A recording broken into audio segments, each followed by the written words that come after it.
All right. The Lemon Drop episode today is with one of my favorite people in the entire world. Not only is she one of my favorite agents, and we'll explain why, but she's also one of my favorite people. If you have ever heard me talk about the open house that I hosted when I first got my real estate license over 10 years ago, that changed the trajectory of not only my life, but of this team. We are branded with the Meyer Lucas Lemon because of her, because she walked into my open house and said, "Oh, Holly Meyer Lemon." And the rest is truly history. I'm so happy today to have sat down with Jennie Greever. She got vulnerable. It's actually one of the longest conversations we've had in a while, and I'm so glad that I got to spend time with her. Please welcome Jennie Greever. Welcome. Welcome. Welcome. My name is Holly Meyer Lucas. I am the team leader and owner of the Meyer Lucas Real Estate Team, and this is the Lemon Drop Podcast. Here in South Florida, we are Jupiter's finest real estate team. This podcast is going to serve as a conversation before the hire, where you as buyers and sellers can get to know our agents. Like everything we do at the Meyer Lucas Team, this is raw, unfiltered, never chaotic, little chaotic. No, Alexa, play Strut the Runway playlist. Like, how do I land the plane there? I feel like if it was Alex, he would say, "Let's show." Let's show. Let's show.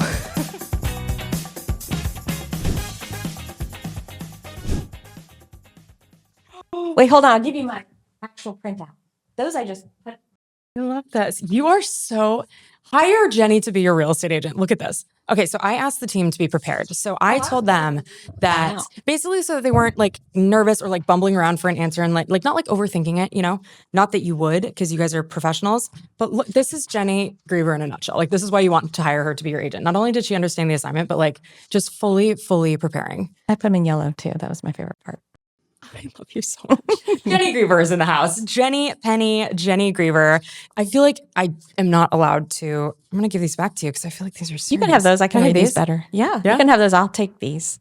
I'm going to frame these. Okay, This is going to be this is going to be actually the cover of the Lemon Drop. This is perfect. I'm not supposed to have favorite children, and you are my favorite agent on the team. Like, and I think everyone agrees with that. The running lemon head of the year. This wasn't part of the prep, but I would love for you to tell from your POV. I've used you and your story over and over again, or I've used you in my story.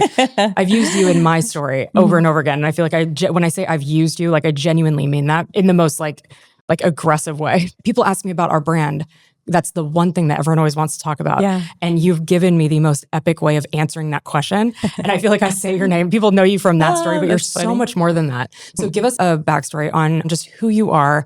And, you know, outside of the version that I feel like everybody knows, which is that you walked into one of my open houses when I just started over 10 years ago, and you just changed the entire trajectory of this team. You changed.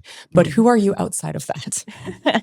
Outside as a non-real estate agent? Yeah. So at that point, you weren't a real estate agent yet, right? Yeah, no, I was in the medical field nearly 30 years before I transitioned into a real estate agent. But yeah, I did medical coding and auditing and just loved it. That's why I was in it for so long.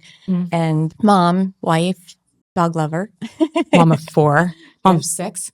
6.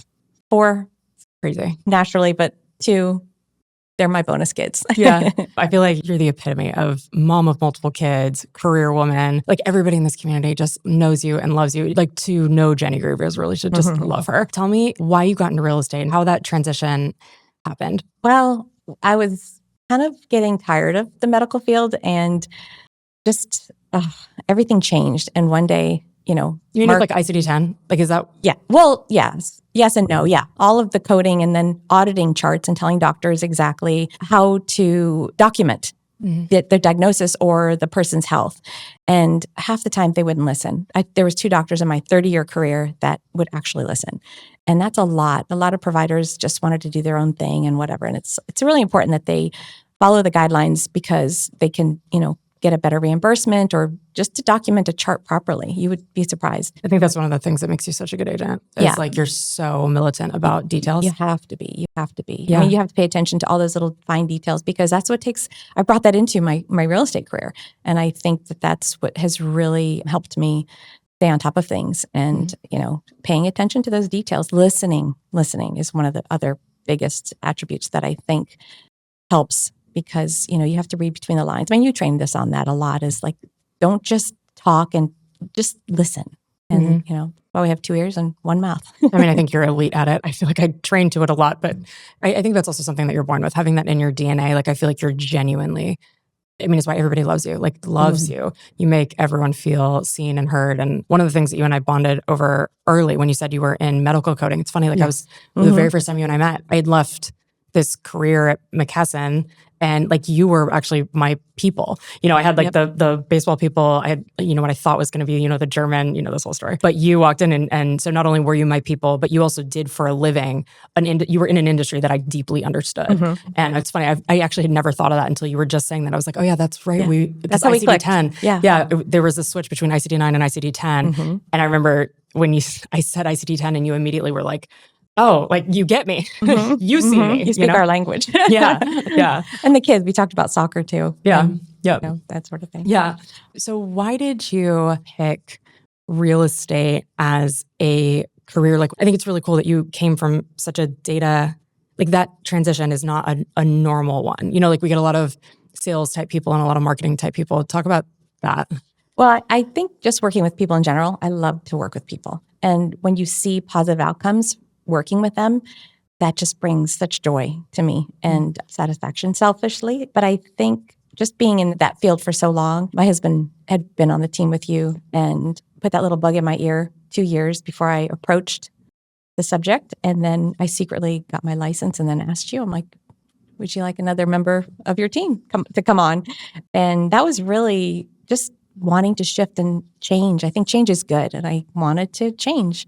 So that's why I chose real estate. I think because just watching you and being a part of your experience of buying and selling with you a few times, and my daughter, and I think going through that experience myself with you as our agent really got me to make that decision, to be honest. I think you're also, I mean, I based our entire brand around that interaction. And I think that when you work in an environment that feels good, it's like you want more of that, which is a unique experience. That's not anything to glaze up our team. It's like more just alignment. Your first job out of high school, it speaks volumes to it. If you have transportation, that's the thing. Transportation kind of dictates, like if you can walk to the McDonald's, like Ed's first job was at McDonald's because he could walk there, right? But I feel like your first job out of high school kind of speaks to the core of what your passions are. What was your first job in high school? Gosh, I worked in a little popcorn factory. That feels very Jenny-ish. Right next to a movie theater that I could walk to. And my mom actually painted on the canisters and... Wait, really? Yes. Oh, I love that. It's so funny. And it was the silliest little job, but I loved it. And the lady, I really ran the place. She lived on Miami Beach. It was almost like a little hobby for her, but yeah, that was one of my first jobs. I love it. I reference you in a lot of things. I want you to talk about the one story that I'm talking about is how when you have a native Floridian, it is very, very hard to convince that person that a frame house is going to be okay. They have in their head a lot of times that is CBS house, so concrete block construction versus wood frame construction. A native Floridian or someone who has been through a hurricane often will never consider a frame house. And it's almost like you can never win that argument. The same is true for road noise. You know how like if you care about road noise, you're not going to not care about it. Talk about your experience growing up and your experience with why frame. I remember plain as day, I was like, would you guys consider frame? And before Mark could even open his mouth, you were like, never. So tell me this, if someone falls in love with a frame home and they ask you your opinion about frame versus CBS, how do you handle that? Yeah, I'll be very honest and just tell them it wouldn't be my choice because of the safety reasons and what I've experienced. And then I'll open it up and explain if they let me or if they want to hear it. You know, if I have to walk away because they don't agree with me, then that's the way it is. Yeah. So when Hurricane Andrew was coming towards us, I was 26. I was living in the Florida Keys at the time, and I just did not want to be in that type of environment with a hurricane, knowing the devastation it could bring. Did they know how big it was going to be? Yeah. Oh, yeah. They were monitoring it the whole time, of course, with the planes and such. They just didn't know how it would just hover and how tornadic it was. And at the time, it was, I mean, because we didn't have internet then. No, so it was how all were on you the getting news. your news? Just radio, watching TV. But yeah, we didn't have the internet, you know, the same technology that we have today. So we couldn't just monitor on our phones or, you know, tune into the internet to find out. So, you know, we had watched and we knew to escape. I mean, there were times where we would take our boat from, you know, the Keys up and keep it safe in Miami. But when we came up to Miami, we boarded up, and the home was a CBS home too. Believe it or not, it was an older CBS home that was built for these situations. But during that time, when it was coming in, it came during the middle of the night and woke us up, and the front door actually blew in and blew off half the roof. Of course, looking back, now I could say what they did wrong was my family's house. And just to see what kind of devastation after, like they tell you not to go out during the eye. Of course we did. And we wanted to see, you know, it looked like a blue sky, sunny day with this devastation around us that was crazy. And by the time the other part of the storm comes through, it's going the other way, the winds. And I remember coming out, and there was a whole bunch of people coming out to look and survey the damage. And a couple of our dogs that were in the garage came running down the street to us to seek shelter. Yeah, there was a lot of devastation, but the worst was after the actual storm. I mean, there were boats across the street sticking out of the roof of a house. Our cars were fine, but the 2 cars that were in the garage completely totaled. There were pictures in the home of people we didn't even know. And Wow. we had a boat and a shed in the back. We walked around the neighborhood to try to look for it. We couldn't find it anywhere. It was a very powerful Cat 5 tornadic hurricane. How far And off? Were you in Hyatt? Where were No, you? I was in Brine, which was right behind Metro Zoo. Oh, got it. But there was a big plot of green space in front of the home. So I think that didn't help with, the winds and such. So, but it was strange because my mother didn't live that far. She lived right down the street in Kendall. And I got lost trying to head over her way because all of these landmarks were gone. And I grew up there. And the landmarks, trees, they were down, everything. It was just devastating just to see what a hurricane that big could do. And especially if you're not prepared, which I think we were semi prepared, but we had a table from a party that we had to use to prop up against a window, and that held, but these Bahamian shutters that they have, that didn't do anything. It didn't help at all. Yeah. But it was pretty sad. And we had to cover part of the house where the roof was exposed and put a big plywood piece on the front door so people wouldn't loot. Would you say you learned a lot about homes during that time? Oh, yeah, I would. There was a community called Country Walk that was on the way between my mom's house and this area that we were in. And like I said, our house that we were in, the reason that half the roof blew off was the front door blew in from the winds. If it was a door that opened the other way, it would have been more secure. It wasn't hurricane proof. And Country Walk were predominantly frame homes. They were totally devastated. And the one that we lived in or taking shelter in was concrete block. It was all there. Mm-hmm. And I think with the guidelines that they came up with for builds definitely I see it every day when I'm at these inspections and advising clients if it's an older house, if they have a certain number of nails in the trusses, and I could go on and on. Yeah, the roof straps. Yes. Yeah. It's my experience working with you. You were one of my very first clients, and my experience working with you made me catch myself up on the Hurricane Andrew building codes, just so I knew what I was talking about. I remember it was captivating the first time you told me about this. I knew about it from the zoo's perspective, like the cute picture of the monkeys flamingos all in loose, the and the flamingos in the bathroom. Oh yes, in the bathroom. Yeah.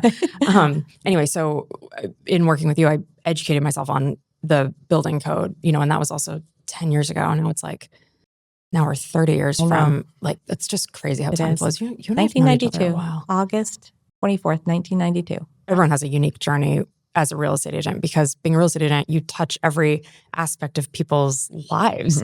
But I think personal experience is what makes you unique, Shifting gears a little bit, I feel like everybody in Jupiter who has beautiful blonde hair has gone to the salon that you recommend. And this is like, I just have to give you the biggest shout out here. Stacy, who owns the salon. This is real estate. And how many people ask you about where you get your hair done? Honestly, almost daily. It's crazy. Daily. And I said, thank you so much. And I tell them, go to 29 The Salon Co. They can do your hair as well. And at first it was funny. I didn't want to tell anyone I had extensions. I'm like, why not? Someone else would want them. Who cares? Yeah, Life is exactly. short. Yeah, exactly. I'm like, you got to go. You got to go. But I think it's funny because our clients, like all of our clients, trust you. Like, I feel like that's something that you maybe underestimated when, I feel like you and I've talked about this before, when you become a real estate agent, how much people trust you. Talk about that a little bit. Yeah, I think to me, that's the most integral part of working with people is earning that trust.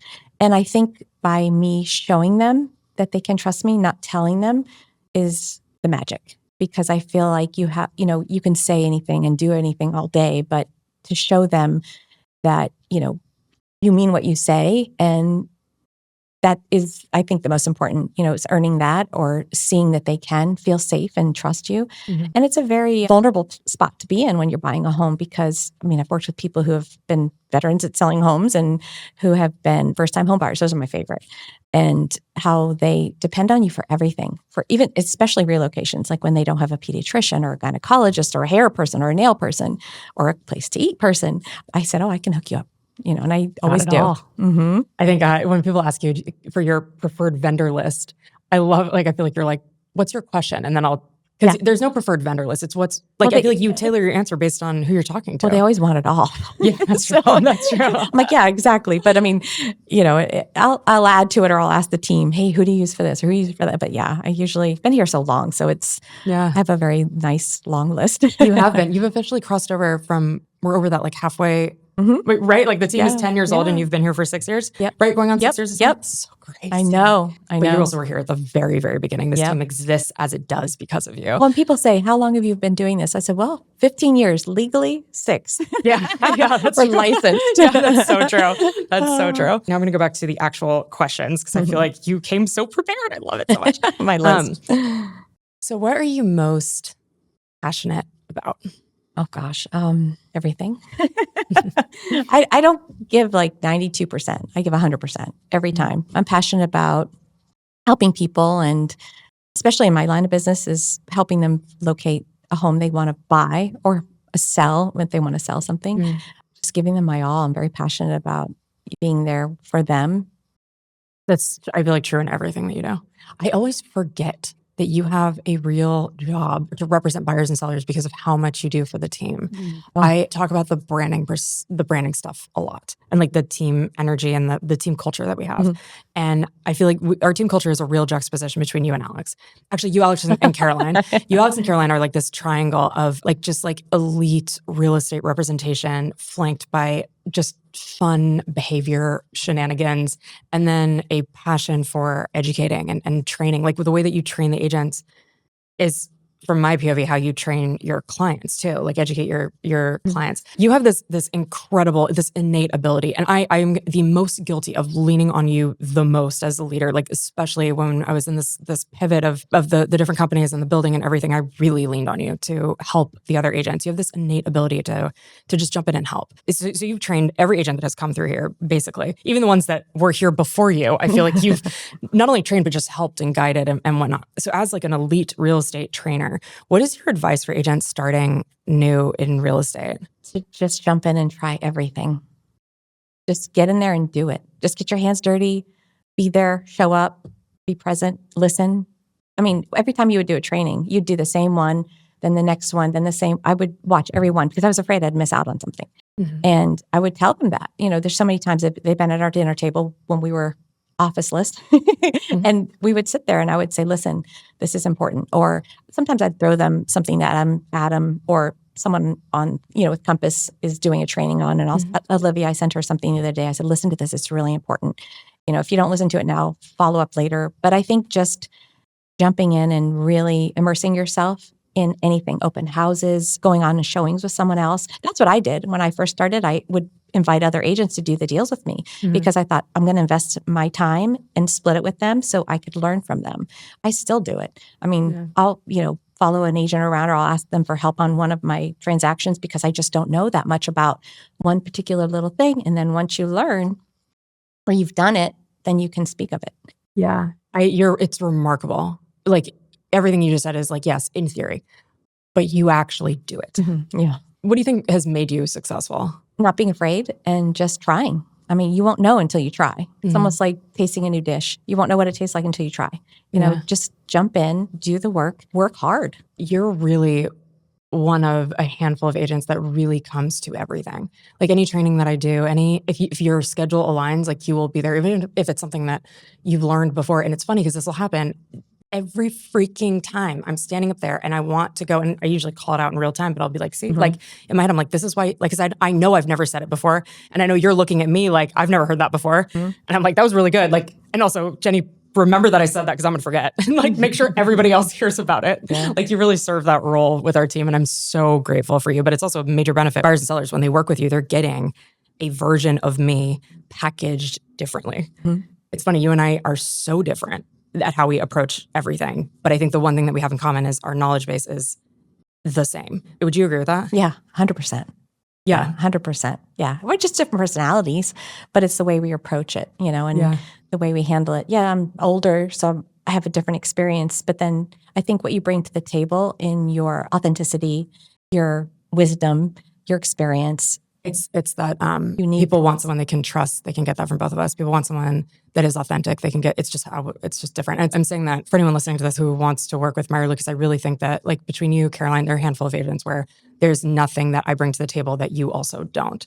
And then that's an experience thing. And I'm not taking shots at any other agents. It's more like that's why you're a senior agent, and that's why you're so well respected within the team. I think too, and also why other agents should and do aspire to be like you. So when you got your license, you jumped in like headfirst and learning everything. And I feel like there are two things that you did exceptionally well. And the first is just learning everything, like drinking out of a fire hose, learning everything. You also joined the team during a time right before we really buttoned up what our training processes were.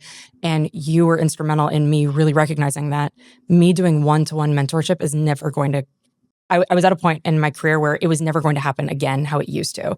A, because I was so burnt out on doing one-to-one trainings, candidly. And B, I was being sloppy with it. Like, I feel like between you and Taylor, and we'd brought in a sales manager who just like epically didn't work out to try to train you guys. And it identified that we need a process in place for it. So my point is that you learned everything kind of on your own and off the back of recorded trainings that we had and just paying attention.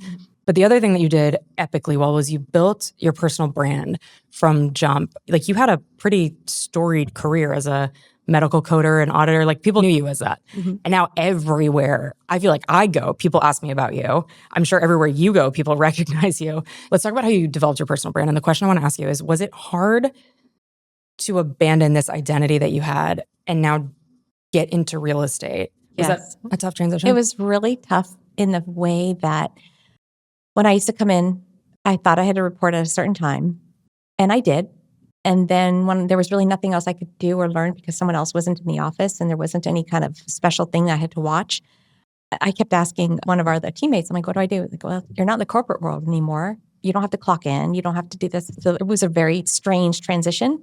But I eventually got the hang of it. And then, bam, it was pretty easy after that I got to make my own hours. I mean, yes, I'm working nonstop, but it was so different coming from a corporate environment and then to be my own little independent real estate agent amongst a team of big ballers. It was pretty cool. I welcomed it. I embraced it and said, hey, why not just jump in and see how this works? I feel like you do a really good job of understanding the marketing and branding assignment. Like, so for Slayer Circle one year, Slayer Circle is the award trip that I give our lemon heads in various different categories. And for Slayer Circle that year, we had kind of a major dilemma. We had two reviews one was on Yelp and one was on Google from the same renter.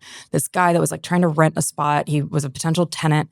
One of our agents answered the phone and then we couldn't find him anything. And so he wrote this review that just absolutely roasted us and made it sound like he was a buyer that had been like royally screwed over in like a trust factor way. Do you remember this? Yeah. Really, really bothered me because when you come for our integrity, like I feel like the one thing consistently that we always are, like we're a lot of things and no one is perfect. There's no such thing as perfect, but I will say that we are perfect when it comes to integrity. Like we do not do anything that is lacking integrity. And the way that this review was written made it seem like we had done something shady that we absolutely hadn't. So anyway, we had this review and we had so many clients that love the team that I knew would write reviews, but I don't like asking for them. It makes me uncomfortable. There's a vulnerability. Like I hate having to ask my own friends and our clients for reviews. So I tasked you guys with I will give you, it was a lot of different criteria and a point system. But one of the things that ended up being the most remarkable way that Alex actually pulled way ahead was getting reviews from our past clients and for people that have done a real estate transaction with us or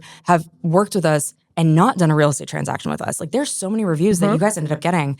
You guys went into the pockets, man, of the tenants and the renters and all the buyers that we've shown homes to that ended up, moving to Tennessee or to Texas. I would have never even thought of them, but they had an epic experience with you being able to say no to Florida and elsewhere. And our Google review profile, I was not expecting, I was expecting 5.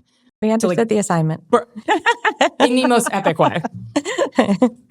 Anyway, so every year I take the team on a trip for what we call Slayer Circle, which is largely rewarded by your production and, producing for your clients and doing right by your clients and doing right by the team. And I was like, okay, so how do I get this review? Like we have so many clients that love us. Like, how do I get more reviews to make this one just go away? Like that can't be the thing that people see because it was costing you guys business too. Like people were pointing it out to me as a reason to not work with the team, right? So I came up with this idea to have a team. I divided you guys into 4 different teams, and you were the captain of the What team were you the captain of? Shark Squad. One more time for the Shark people Squad in the house. Talk a little bit about that. Tell Never me gets old. because you created a whole brand. Go ahead. Oh gosh, you came up with the teams and the captains, and as soon as we grouped together, I just stopped you mid conversation. I said, "Wait, stop. We've got this. We're winning. We won. Just give it up to your dad." And oh my gosh, it was hilarious. You're the dark horse competitive one, and it Holy cracks me cow. up how competitive you are because you're so sweet. And I'm like, no, she's fucking not. Yeah. She's gonna stab you in the eyeball. Well, if it's a singing contest. The best part was just getting everybody else to understand the assignment. And Alex, honestly, he was very hesitant about certain things. But then when I said, no, well, you're doing this, and he embraced it too. I mean, every time we enter the building or leave the building, I always wanted everyone to know we were here. And yeah, then wait, when talk about that a little more. So what are the things, because you developed a team culture inside of this 100%. little team that was, by the way, only a couple months long. And this really did bring Alex out of his shell too. I feel think like so. Alex changed when this was happening. So go ahead. So as soon as we grouped up and we had our little conversation, I said to each of the members, I said, listen, we're going to do this. The minute you leave the building or come in, the first thing I want you to say is Shark Squad in the house. And then when you leave for the day, you say Shark Squad out. And you even scolded us and said, you guys be quiet. We're on floor time. Up. Yeah. I'm on the phone. And we put one of the stickers by the front door saying Lemon Squad or something, or Shark Squad. And then someone crossed it out and said sucks. And it was just jealousy because they knew we were going to win. But it was great because Alex pushed back and he was like, I'm not doing that. And I said, no, you have to. It's not that you don't want to or you're not going to. You have to do this. If you're going to be on my team, you have to do this.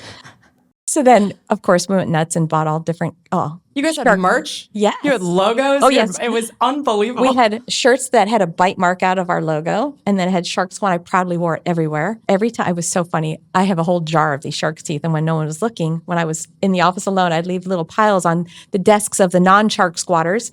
And one day your dad was sitting there. I said, hey, do you know what that is? He was like, no, what is that? I said, that's to remind you of who's going to win. And he was like, really? Oh, wow. Can I take these to Rhodes and Brooks? And I'm like, no, that has to sit there to remind you.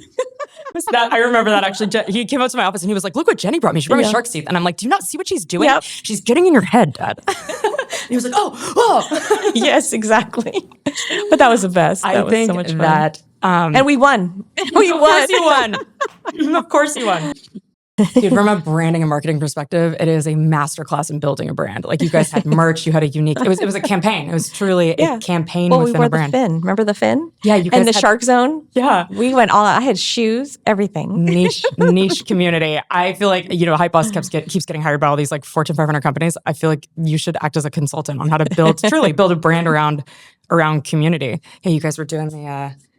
Did it motivate you guys? No, I'm always motivated, but it motivated the team to win. Yeah. Our team to win. Going back to real estate, for anyone that is thinking about relocating to our area, do a little commercial for Jupiter. Like you are the most like Jupe life person. Like I feel like you live the Jupe life. Talk about Jupiter, Florida, man. Oh gosh, there's so much to say. Do we have another hour?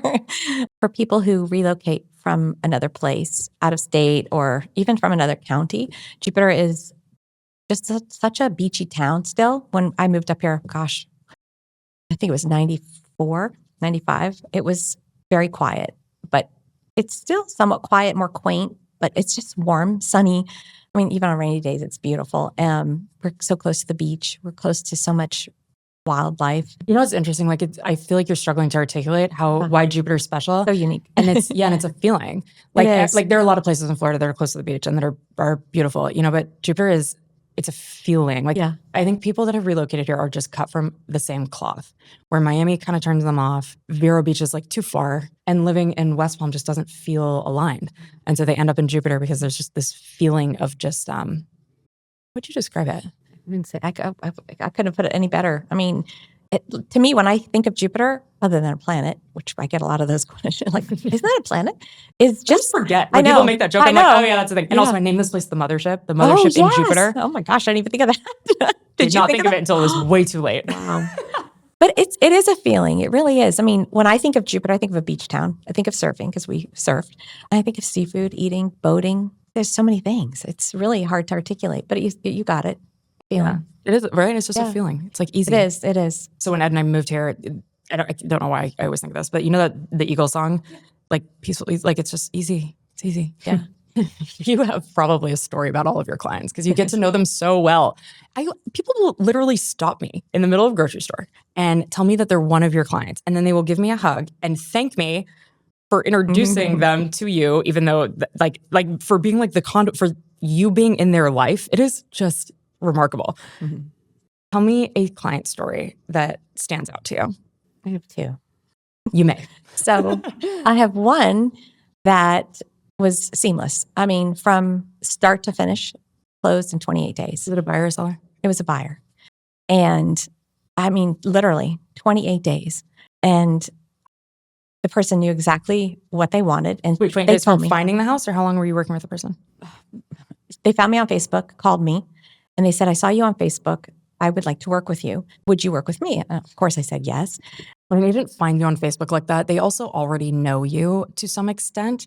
And so you getting to know the client, like social media is beautiful for that because when they hire you off of social media, they really are, it's like the interview has already happened, so you can step in powerfully and you don't feel like you need to win them over. Like when a buyer walks into an open house, it's different because it's a cold interaction and you're having to win them over.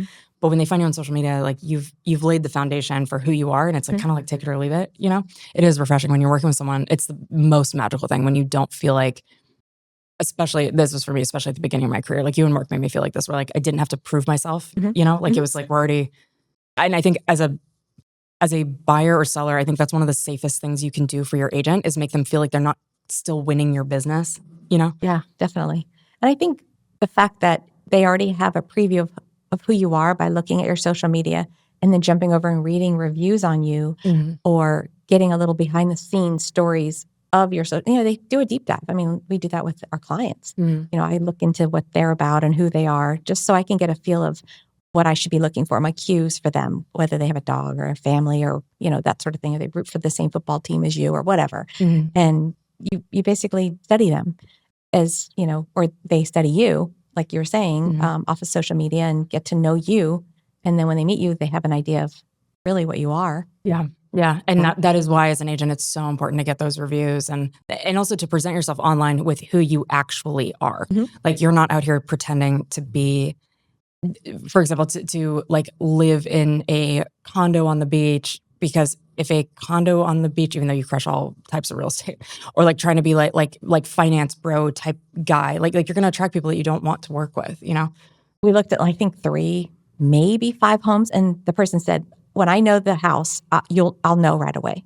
And we get into this one house, went through the inspection period, everything. We didn't have to negotiate anything because it was perfect. It was the perfect house. And she talked about what she may want to redo inside the home, painting or tearing down a wall. And she was like, this is it.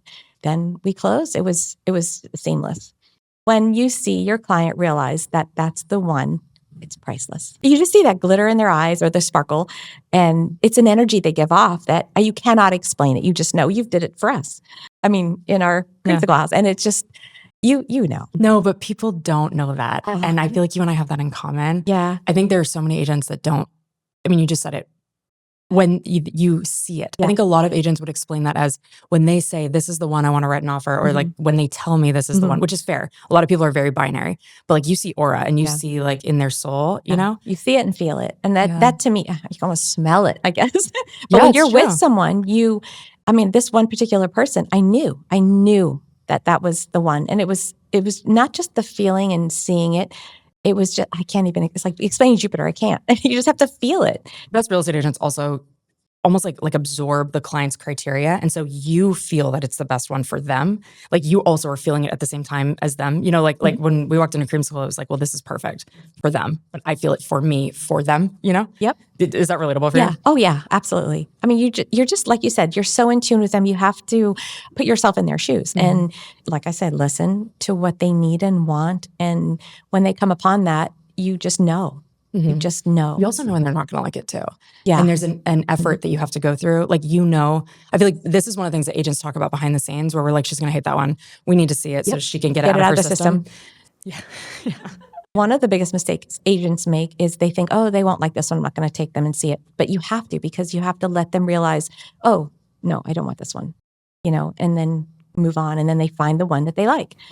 That is the worst when you get roasted by a client because they're like, why would you show me this? And it's like, I knew you weren't going to like it. That's why. I love that. The thing is also online, they'll send you the listing on Zillow and say, why didn't you show me this one? Exactly. Well, I thought you would hate it. Yeah. Well, exactly. let's go see it. Yep. And then when they go through and they say, oh, okay, I can see why or whatever. Yeah, it's helpful. It's your job though as an agent to know that. Like it drives me nuts when agents keep score. Like, well, I showed them 80 homes and it's like, yes, and? I feel like I showed you and Mark 80 homes, and like every single one was valuable to me. Like I said, when we walked into cream school, I knew. And if I had shown you that one first, I wouldn't have known. You wouldn't have known. Yeah. And it was in a whole different school zone that we weren't intending to be a part of. And it sold us. We didn't care. We worked around that issue and just going forward and loved it. So tell me about the other client. Okay. Well, so the other client, there are actually two in the second story, but I was written into two different divorce decrees. And they were very excited to show me and tell me, both the husband and the wife. What does that, for normal people, what does that mean? That's a huge deal. It is. I'm the appointed agent to be the one to sell the home. And it was in the sale situation on both properties. And so this is two separate couples, separate people, separate instances where two you have been separate identified. Transactions. That is huge. Yep. And it was that trust factor. I think that I felt like to have someone that could be calm, reliable, and when emotions like that are high in a divorce situation, even though it was amicable, they felt comfortable enough to list me as the appointed agent, which is, to me, a huge compliment. It's so validating. Yeah, I think also if we had told Jennie that 6 years ago who just started and like that you would be the agent of choice in a highly volatile, like highly friction, where the trust factor with the agent is huge in a divorce.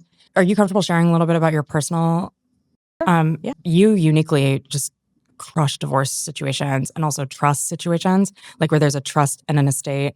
You're the go-to girl on the team when there's a probate, trust, estate situation. But share a little bit about, if you're comfortable with it, with your, like in your personal life, why you're uniquely experienced. Experiencing divorce yourself, it's like a death. You have to go through all those different phases, of sadness and whatever the reason for the divorce was, grief, acceptance, and then, moving on. And I think being able to relate to that, I can help understand and say, oh, I've been there, done that. And they kind of lean on you for, well, what did you do? And every scenario is different. And most of them had kids that I had, I've dealt with a lot of that other than, someone in the family passing. But I think that things happen to you for a reason. And that experience of being able to say, hey, I've been there. I know how this is. I know what to expect. And it may have been a long time ago, but I get it. I get you. And a lot of times people ask for the advice. And I'll tell them, I'm like, do you want to know the truth or do you want me to sugarcoat it? And they're like, no, give it to me. And I'll tell them exactly, how things should go or how things could go. So they're prepared. And I think that's a huge benefit to be able to have lived that. And, even though it sucks to go through those things, at least that'll make you a better person, make you have thicker skin, make you have that experience. Because how would you know unless you've gone through it? You really don't. I think when you're going through a divorce, the worst thing you can be as an agent is dismissive or only focused on the task at hand. Like when you're the agent in a divorce, you're really the closest thing to the bone outside of the attorney to what's happening. And you have to be able to absorb emotion and friction. And you've gotten into it with probate attorneys. Like you're like the queen of this, of pushing back on your client's behalf and then also communicating to your client what they need to know and what they don't need to know. Right. Like I feel like you do talk about that a little bit, like when you're in between. Yeah. You have to keep that neutral balance and let them know that they're trusted and what's being said is not being repeated and you have their back. It's really as simple as that. And I will verbally tell them, look, I'm not all talk. Watch what I do and watch how I handle that. And you'll see. You just have to trust me. If you don't want to, fine, but I'm not going to be anything but honest and very transparent. I said, sometimes it might be uncomfortable, but that's how I am. And if we don't fit, then, maybe you should, interview another person. And they always appreciated, I think, just being the real deal. Yeah, you are exactly who you say you are. Like 100% you are. I think it starts with you being honest about pricing and handling that like head on. So many agents struggle with that. You've been good at that since day one. Yeah. Like just being able to be direct with people, which not everybody likes. Yeah, it's And when scary. it's scary. It's hard. Yeah. For some reason, agents really struggle with that. Yeah. For me, and I'll explain that to them, and we just did it the other day. If they want us to price it too high, or we'll tell them we've walked away from situations where like, no, you are like $300,000 off. And some people are delusional. And I have to be honest. I mean, they are, but I mean, I get it. They're emotional. They're selling their home. This is their little castle, chateau, whatever you want to call it. And to me, I think just to be very upfront and tell them in advance, look, we're not here to tell you anything but the truth. And that's really important to me. And that type of integrity, I think, to express to someone is essential, I think, in this business.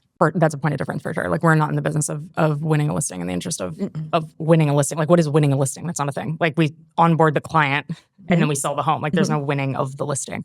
There's winning when you're up against another agent, so edging on another agent. But like that euphoria quickly goes aside because then you have to actually sell the property, you know? I love also when you're unsure about pricing too, which rarely happens anymore. But when you first started, I feel like you would always bring other people in to get opinions because if you are going to have a hard line with the seller, like you want to be sure, you know, like your ego, I feel like has always been non-existent when it comes to that, you know, getting a second set of eyes on things. And you've seen how agents have come through our doors that have this ego or like this inability to admit that they need help. And it's unrelatable for me. And I feel like, I don't want to speak for you, but I feel like you're not. I mean, if you're pretending, I hate that phrase, fake it till you make it. Why? I mean, Yeah. you just have to, and I tell our agents when they say that, I'm like, oh, don't ever say that again. You can't fake it. Just be yourself. And if you don't understand, ask, raise your hand. Alex does that a lot. If he's, I don't get that. Good. You know, someone else might not get it, but they're too afraid to admit it. I mean, it's important to understand and to know. If you don't understand something, then ask. There's nothing wrong with that. Fake it till you make it. Yeah, I hate that. Ugh. Same. It's my skin, girl. So we talked about how you developed your personal brand, but how would you describe your personal brand as an agent? Oh gosh, I'm very passionate. I don't know if that's a good thing or a bad thing because sometimes my expressions give it away. I'm very passionate, authentic, reliable, and I think I'm just very honest. Yeah, you're also really smart. Okay, I'll take really that. freaking smart. Like you want an agent that's very, very smart. I don't think there's a real estate question that has come up in probably 2-3 years, at least, that I haven't gone, does Jennie have bandwidth to answer that? Because you just get it. Like you're really, really smart. And also if it's a question that is complicated and I'm not thinking of all the dynamics, like you'll handle it accordingly. You'll get an attorney on the phone, you'll get an inspector on the phone, you'll get an appraiser on the phone. Like you'll do what needs to happen. Right. So I think also what goes with that is I would say you're really resourceful, like very resourceful. What is your favorite Meyer Lucas moment? Hands down, being the Grinch. Do people know that you're the Grinch? Like, does everybody know that it's you? No, I get kind of choked up thinking about it. That was the best of my life next to having a child and meeting my husband. I'm serious. Look, I'm getting choked up. No, I think delivering those holiday gifts and seeing our clients, just the look in their face. I'll never forget the first time I did it. I didn't tell anyone. And Mark and I went around, started delivering, and someone recorded me giving it. And I didn't even think about that. And everyone kept blowing up the phone saying, who is out there? Who's doing this? And I was cracking up because you guys didn't know. And I will share my side of that in a second. Go ahead. and I honestly, I get chills thinking about it. Just being on that scooter, pulling up to a stop sign, being in full Grinch gear. And I was literally studying Jim Carrey and the ways the Grinch would say hello. And I didn't talk. I was in full character. I know he talks, but the only thing I was missing was my onion. And I had all these presents on the back. Oh my God, that was the most amazing day. Just brought me pure bliss that day. Especially when people weren't expecting and they're in the car next to you and they look over you and they do a double take and I'm waving at them and they start laughing and people just pulled us over and said, what are you doing? And I explained and I didn't take my mask off unless I asked my husband, are there any kids around? Because I didn't want to give myself away, but it was just pure joy, hugging people, seeing little kids, handing their little candy canes and then delivering the gifts. And when someone wasn't at the door or wasn't home and I could ring the bell and I did the little thing, and I wanted them to see that because that was my most favorite day.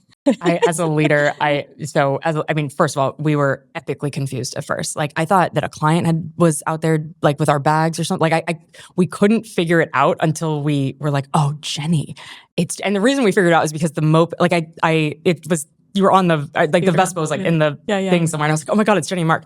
And I think as a leader, man, when you have people in your company ecosystem who will go so far above and beyond for your brand, like that is like a business owner, like I can like die happy. Yeah. Like just that you did it on your own without even like needing a thank you or a budget or like you just did it. It was, oh my God, epic. And also I was able to, this literally makes me want to cry. It's like in a nutshell, I, as a business owner, reaped this insane wave of appreciation from our clients that, and obviously I'm like, no, it was all Jennie, it was all Jennie, it was all Jennie, it was all Jennie. But for a season, an entire holiday season, it was like we were, you just brought so much joy to the kids. And then the next year we created kind of a monster accidentally, because then the next year people were like, when's the Grinch coming?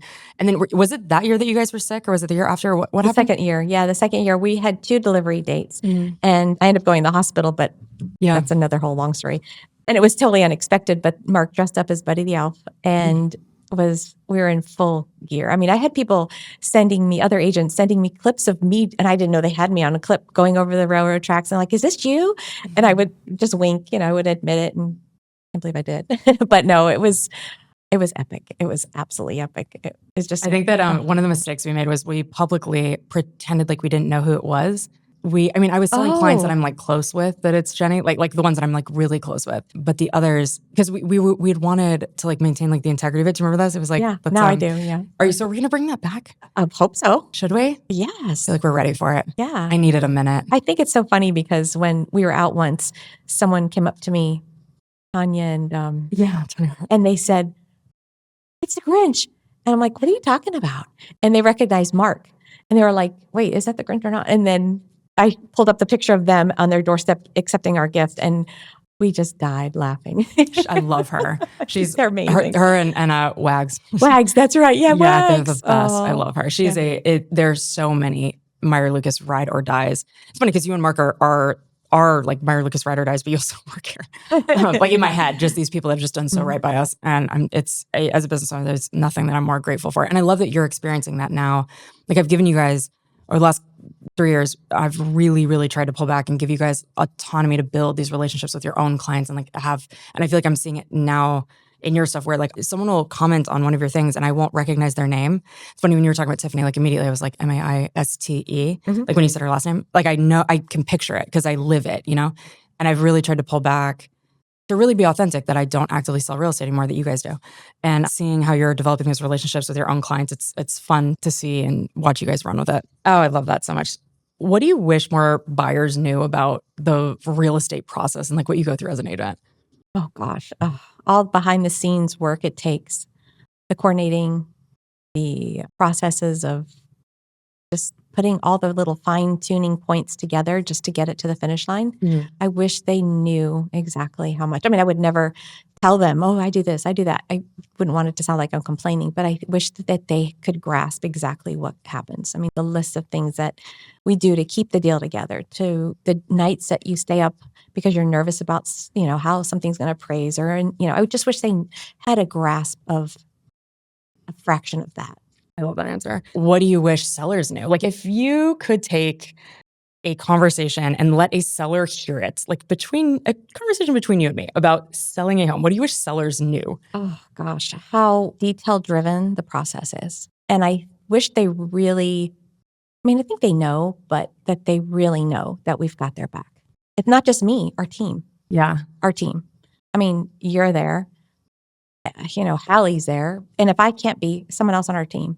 I can't tell you how many times if I've, of course, every time you go on a vacation or about to go on a vacation, something goes under contract, I reach out to someone and say, hey, can you cover me? Yes. No one ever hesitates. I think that's really important to point out that our listing process is, when you're working with a buyer, it's a little bit different.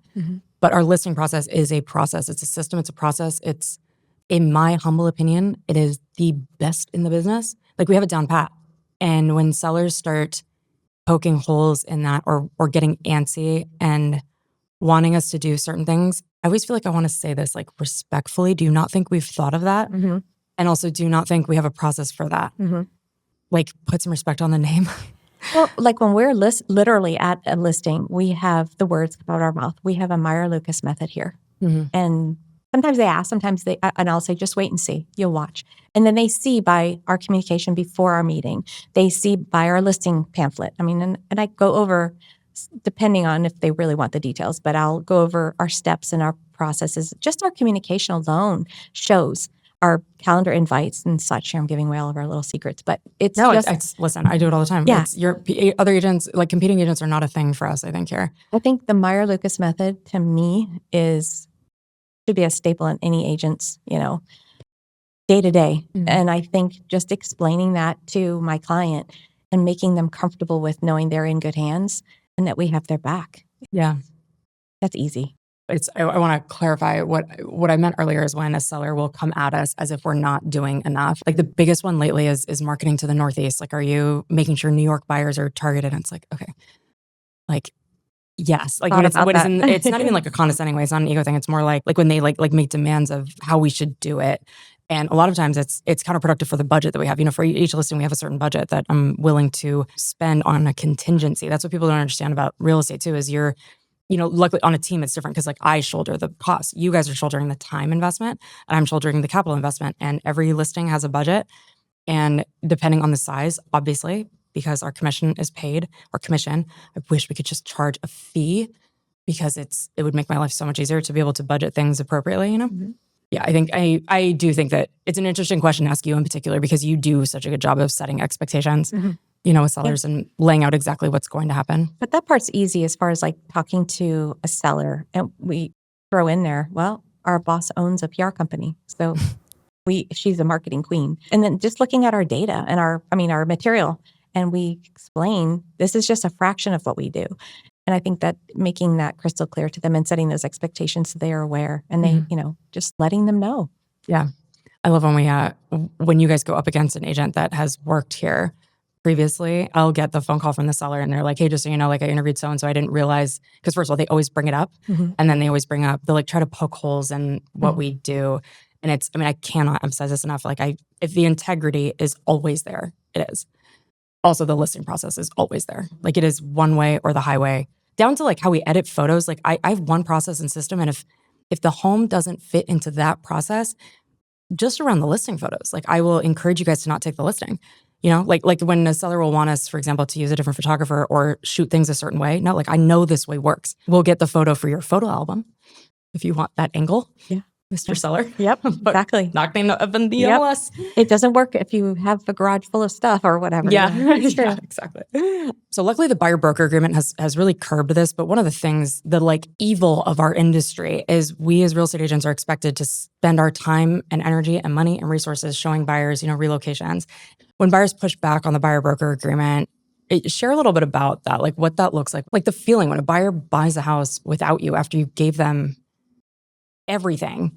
Yeah, it's not nice, especially when you spend, hours and hours, months, working your fingers to the bone, literally looking and searching and taking them around, and then to find out that they've dismissed you and moved on and went back to somewhere where you had already been. That's very frustrating, very frustrating, because you're like, what did I do this work in vain? That doesn't give you a lot of confidence to the next person, but you can't let that distract the good from the bad. And to me, I think it's good practice. I guess you have to turn it around and make it like a learning experience. Like, okay, I won't do that again, or I'll know what to expect if this happens again. So I always switch things around in that are negative to benefit me for the future. Yeah, that's who you are too. You have to. Yeah. All right, rapid fire questions. These are your personal opinion for your personal residents, okay? And I'm saying it like that because the best real estate agents can't answer these questions unless they know who they're talking to. It's like when people ask, like, how's the market? And you're like, you're buying or selling, Yeah, it depends. Tell me about your situation and I'll tell you about, So these are your personal, okay. Do you personally prefer a primary bedroom on the second or first floor? I would say second. You want to know why? Yeah. For privacy. I think because if, you're on the first floor and you have people over, they know kind of where you're coming or going when you're near that area of living space. I would agree with that. Also, the boogeyman. I like being on the second floor. Yeah, the boogeyman. 0 lot line or more land? Oh, Oh gosh. Well, depends. For me personally, In zero. this stage of your life, I Zero guess. lot line. Yeah. I don't want to mow a lawn. I know Mark doesn't. Yeah. Zero lot line. Pool or no pool? Pool. Absolutely. You're in South Florida. Come on. Dude, the way you guys put a pool in your yard. It's funny, as I said that, I was like, I already know the answer to this. Like, she's going to come hell or high water. She's going to figure out how to put a 100%. pool in. Just the sound of the water. Oh, Yeah. so beautiful. Yeah. I think you're just a creature of the water. I am. Your surfboards, are they in your house? Yes. They're off Okay. the wall right now because of the remodel, but oh gosh, yes, they're everywhere. Where are they? Do they have a place in the remodel? Oh gosh, yeah, same spot on the wall. Yep. I can't. They're just so pretty, and I just am so proud of those. And I kind of display them because one of them is my daughter's, and I don't want to let her have it until her house is built. But yeah, of course. One of the things that I loved so much about you early on was when I walked into Choctaw, the home that I sold for you guys over 10 years ago, and there was so much personality You mean so on much shit in the the house. walls. No, there was so much there was no. And I hate it when you say that because it's like that is a home. You know, you were living with 6 kids and you and Mark in a 1,080, 1008. I remember it, square foot home. Yep. It's funny, I'm so dyslexic. I struggle with when it's 10 because I want to say 10. 1,008 square foot home, 3 bedrooms, 1 bath. Yes. But I loved seeing your personality on the walls. And that was one of the first listings that I had. And I always, since then, have encouraged sellers, like, I actually think you should leave personality in the home when it comes to staging. Photos, remove them if you want, but personality, as long as it's not cluttered, because the person that ended up buying your property, it spoke to them. Like your personality is very defined. Like, you have like certain buckets that you love. Mm-hmm. Can you talk about your background with Hawaii really quick? I love this so much. Okay. You're like the pineapple queen. Yeah. Well, my family's Hawaiian. My dad, his side, our family are descendants of the royalty in King Kamehameha, which is very interesting. And, just most of my family still reside there. We were just there not that long ago. And it was funny. We were talking to one of the bartenders at a restaurant we were visiting. And Mark, a few drinks in, said, "Do you know she's from the Dowsett family? She's a Dowsett." And he knew. He said, "Oh, you have a street." And I didn't even know we had a street in Honolulu. I knew we had a whole area on the Big Island, but I didn't even know. So we drove by just to make sure. And it was there. We have one of the streets somewhere in the middle of Honolulu is the Dowsett Avenue or something. No way. I didn't even know that. I knew we did, like I said, on the Big Island. Yeah. But I was like, oh God, I don't like that cool. recognition and we got talking about our history and it was just interesting. It was, we had a lot of land that we sold to the Dole Pineapple family or plantation. I think it's amazing. There's like so many Jennie lore. Like, I love your Aloha Friday stuff, the little graphics that you used to do. You need to bring that back. Oh. You have weird dolls that look at me on your desk. Oh my gosh. What are those called? Oh my gosh. There's a girl in the UK that makes these weird dolls and they're actually, Natalie made that and they're Barbie doll faces. And it's just my little You're eclectic so style. Funny. Literally one of the most underrated things about you is how fucking funny you are. The dolls sent me over the edge. Like, I feel like I drew a hard line on the dolls. Like, especially in the old office when you would walk in and your desk would be there. Looking at you. It's like your desk looks like your house. Like, there's so much personality. Like, it's like you could just take a snapshot of your desk and be like, oh, I get her. Like, it's the Hawaiian stuff. It's the mermaids. It's the Chateau Lalande. Chateau de Lalande. Yeah. Like, there's like these like niche things that you have. Dave Matthews got me. I haven't even talked about that yet. God. But the dolls, I was like, I draw a hard line at the doll faces. They're still there because you still did it anyway, but they're like... I see them turned around sometimes. I'm like, I know somebody. I do it every time. When I walk by them, I'm like, stop. The flower pot one. But they're winking at you. They're cute. They're so weird. It's like, but that's Sid me. From Toy Story. Yes, it is you. It is you. You're so weird. The part you wouldn't expect. I love it so much. What was the little... You had like little...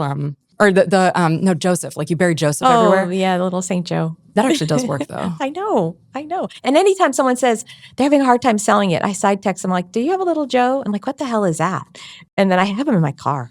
And then sometimes people will say, "Hey, I ran out of Joes. Can I get one?" It's like I'm fixing them with something. You need your own line.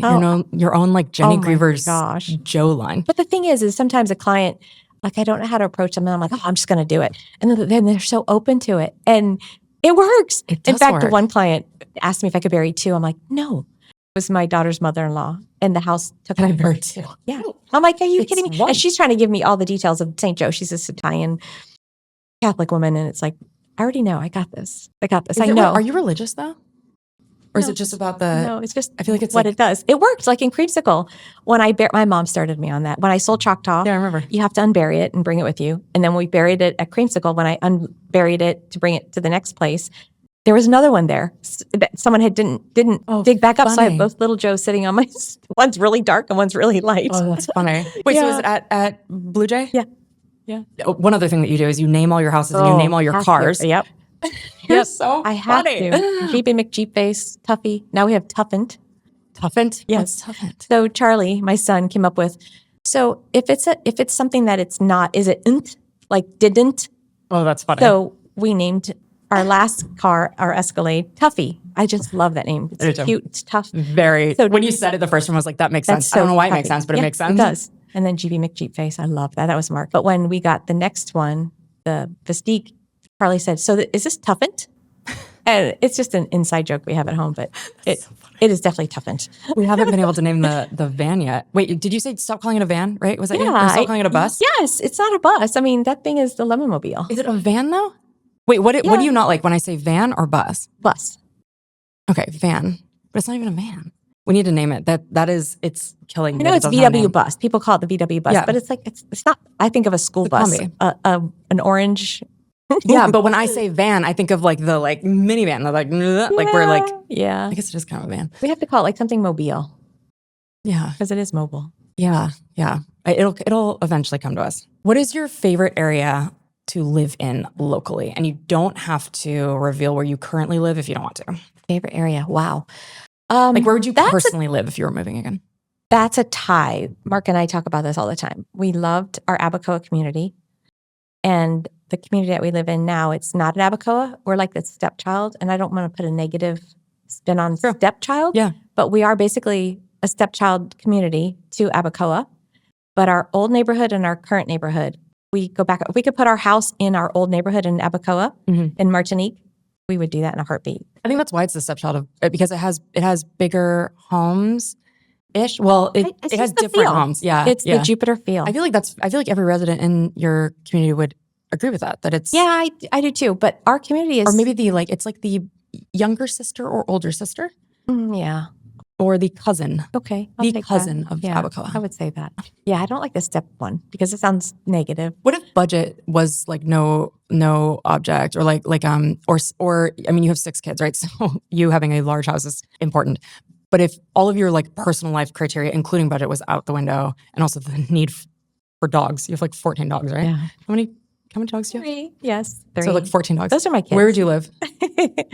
Exactly. Where do I live? No, where would you live? Oh, honestly, I go back and forth with this. I love where we are. I will never sell our house. I mean, never. But if I could, I'm a beach girl. I love sand between my toes.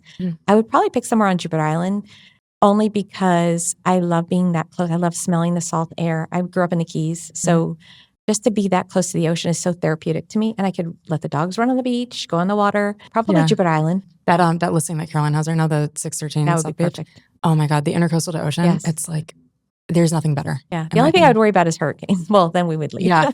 But no, if money your was, anxiety over hurricane, it's like just leave. I know. Leave. Yeah, exactly. What's a feature that people think adds value to a home that actually doesn't? People love pot fillers. Why? I don't get that. Just pick the pot up over to the sink. I'm not into those. I can see maybe a coffee filler, like if you have a coffee machine that maybe that, but I don't You cook get too. it. You cook a lot. Yeah. You cook with like a lot of big heavy pots. Yeah. Yeah, It's I so do. interesting hearing you say that. I But feel like that would be something that you would I want. think that's like such a waste. You know what? I want a filler into the coffee machine. You brought up a good point. I've never thought of that. Like the refrigerator has a line. Yeah. I guess the built-in ones do. Like if you have it coming out of the wall where you have, but then again, if you want to move your coffee maker to a different spot, because I have a coffee maker that makes a cup per whatever, and you have to fill it all the time. It's like, Yeah, I agree with that. Also, I feel like with a pot filler, if you get a leak back there, yes, that's true. that's a lot of backsplash and And if you have such a beautiful backsplash, why do you want this ugly pot filler? coming hot for pot fillers. That's just me. Mhm. What's a common misconception about our industry? We get paid a lot of money and we have our own schedule. We can make our own schedule. Really. And I'm on 24/7. Amen. I'm on 24/7. Amen. Yep. Amen. whose episode are you most excited to hear and learn about? Oh gosh, let me think. Mm. I'm picturing our pictures up on the wall. Ashley Kohler. Oh, that's a good answer. Ashley Kohler. That's a good answer. Yep. I'm excited for her episode too. I have a lot of questions for her. I can imagine some of her answers. Actually, some of them might surprise me. That's funny. I feel like you know Ashley pretty well. I'd like to hear more. What's something that you would want to tell your past self about who you currently are? Oh, wow. I would say, yes, you did that. Yes, you did that. That's the first thing that comes to mind. What era of your life would you want Jennie to hear that? To go back? Yeah. What era of Jennie would need to hear that? 25, 26. That time of my life, I think. How old were you when you had Natalie? 23. So, and when Ashley? 27. Oh, okay. Yeah. So, in between, when I thought I knew everything. did you and Natalie's dad, were you guys married? Yes. So did you divorce? 8 years. Oh, got it. I feel like that is one thing about you that is remarkable, is how much like personal turbulence you've had with your kids' dads. Am I allowed to say that? Yeah. Is that okay? It's just, I had to deal with substance abuse or alcoholism, I should say. Mhm. And that was tough because I didn't understand it. I didn't see that in my life. And, I just to think that I didn't have to, but I went to Al-Anon is what they called it. It's like the AA version of the people who are not needing AA. And I just, after a few years, my dad used to go with me just to be my support team when I lived in the Keys. And after a bit, I thought, fuck this. I don't need this. And I didn't fit into that little cookie cutter of how you heal. Good for people who could use that. I had my own way of getting up beyond, getting past that, conquering what I needed to conquer and move on. And I got this. But I think the main thing is just to know what to expect having a young child and how I wanted to not allow her to fall into what I fell into and not knowing. I was naive. I didn't even know. So I think that was, gosh, when I look back now, learning things from when you have a person that's a non-drinker as myself in an Al-Anon situation, I had a sponsor. So I'm learning all that. And then just seeing people in my life now who are either in recovery or, I can see that like a divorce. Like I've been there. I see that. I've been there. I know, So to me, it's just something that you can take and grow with and, make you be a better person. With one thing I think that it doesn't help. I don't think any of this helps you because it implies that it was like for a good reason, but Charlie's dad passing and you dealing with the estate and just understanding like how that impacts a kid and everything is, I've seen you in action. Like when you've been it's funny, you said this earlier and I wanted to correct it, but then I didn't because it's very you. Like you were like, been there, done that. And it's true. Like I feel like that's how you approach it. Like you're like, I see you, I get you, I like challenges. I'm not afraid. There's some things, of course, like hurricanes, but I think the experiences of your life make you who you are if you take them and learn from them and grow. If you take the experiences that you have and you let them weigh you down, why? What's the purpose of that, experience? Take it and make it a better thing for you. And I always tell my children that when you're faced with troubles or tribulations or what have you, make them work in your favor and use those as stepping stones to be a better person, a wiser person. Don't let them, pull you under and defeat you. Yeah. Yep. That is an amen. What's your love language? Touch. Really? Yes. Oh, wait. I'm a hugger. Come on. I knew that. Touch, I think. Have you just switched up your perfume game? A little bit. By accident. Wait, why? Mark brought me, every time he goes to Vancouver for his job, he brings me home something. I like Chanel Mademoiselle. And he brought me a little tub back and it was Chanel No. 5 by accident. And I'm like, and I really never cared for that. And then when I put the lotion on, I'm like, wow, this smells nice. And that's, I haven't that on smelled today. you in a minute. And that on today, actually. I love every time when you hug me, I get to then wear the Mademoiselle what? Coco Mademoiselle. Yeah, that's what yeah. And Crosby had it. Crosby had it on her one day when I was holding her when she was little. Yes, yeah, and Desi too. Like that was. Oh yes. Oh my God, that was one of the in the pandemic when I had like just no child. I was like fighting for my life, and I remember you just held Desi for like to let me like do the printer stuff. Yeah, with a little pinwheel. Oh, that was with fun. the pinwheel. Yeah, God, you've always been there for me. It's unbelievable. All right, last one.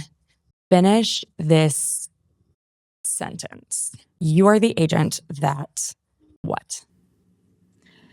I think brings sunshine to someone's life. That's so true. I don't know. Is that what people tell you? I feel like that's what everybody tells you. No, I think it's more like, I have had people say, oh my gosh, a lot of times, and I'm not bragging, I'm just telling you what I've heard. Oh, you're like a little ball of sunshine. I think when I approach someone buying or selling a home is exciting, but it's so stressful. And when you make them feel comfortable just by being happy or your smile, I think does a lot to them. I mean, it rubs I think when I'm around you, I get your energy, and around her, I'll get whoever. I just pick up on those energies, and when I'm around people like my clients or whoever, that's just something that I like to make sure they feel is my fire that's in me, the energy that I have for being happy. Or yeah, it's so authentic, and coming full freaking circle. I experienced that not only from day one with you, but it changed the trajectory of not only my life, but this business is what it is because of that brand realignment. And it happened off the back of you walking in as a little ball of sunshine, quite literally. If anyone hasn't heard that story, you need to go and listen to it because it's just so foundational for why we are how we are. I think what you bring out, it's what you bring out in people, because that also, like I said this at the beginning, I use you and use that story to explain it as the vehicle to explain it, but it was inside of me the whole time. It was your name. But yeah, it was my name, but it was also, it was inside of me the whole time. Yeah. That's who I am. Yeah, I can't fake who I am, but you brought it out of me. And it's like you made it okay for me to be myself, Anyway, I love you so much. I would be so remiss not to point out that you are truly the favorite child of this team. And I'm saying favorite child because it's a cliche, but you're everyone's favorite agent. You're everyone's favorite teammate. We had to shake it up this year. You've won Lemonhead of the Year ever since you've been here. We had to shake it up. And so this year, what were you this year? Lemon Shark.